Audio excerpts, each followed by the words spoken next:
It's a little different than what a lot of folks think of as a farm, but we're just an underground urban mushroom farm. We're in what is the heart of Philadelphia. We're right below the 50,000 square foot warehouse, and we're directly in the center and below in their basement. When we came down here, this was a auto parts remanufacturing facility. So there was grease everywhere, metal filings everywhere, but it was like this blank canvas. We completed the whole growing process from start to finish, basically making mushrooms from scratch. So we have 8 different kinds of mushrooms. Some of them are medicinal, and most of them are culinary. We are averaging somewhere between 500 and 700 pounds a week. And look at them, they're really pretty. They grow really fast. They have all these different crazy patterns. Each block is unique in its own way. Mushrooms are part of the kingdom fungi, so they're unrelated to vegetables. They're actually genetically closer to humans and animals than they are to plants. Mushrooms used to just mean one thing. Now people are aware that there's different kinds of mushrooms, and slowly they're realizing that it's a whole kingdom.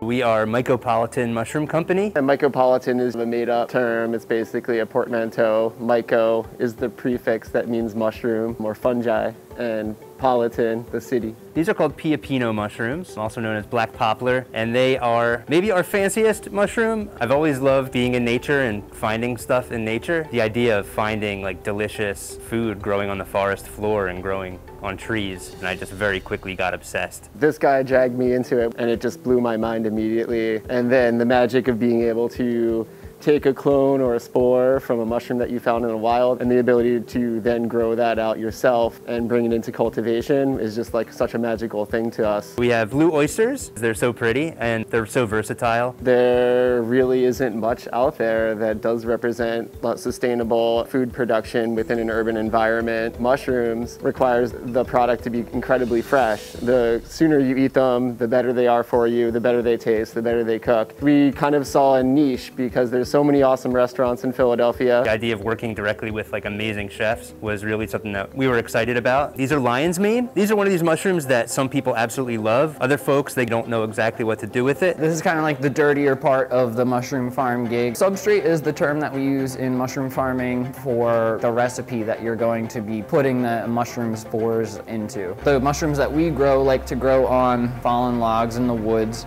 So obviously we're gonna want some sawdust. This is just regular sawdust. Soy hulls.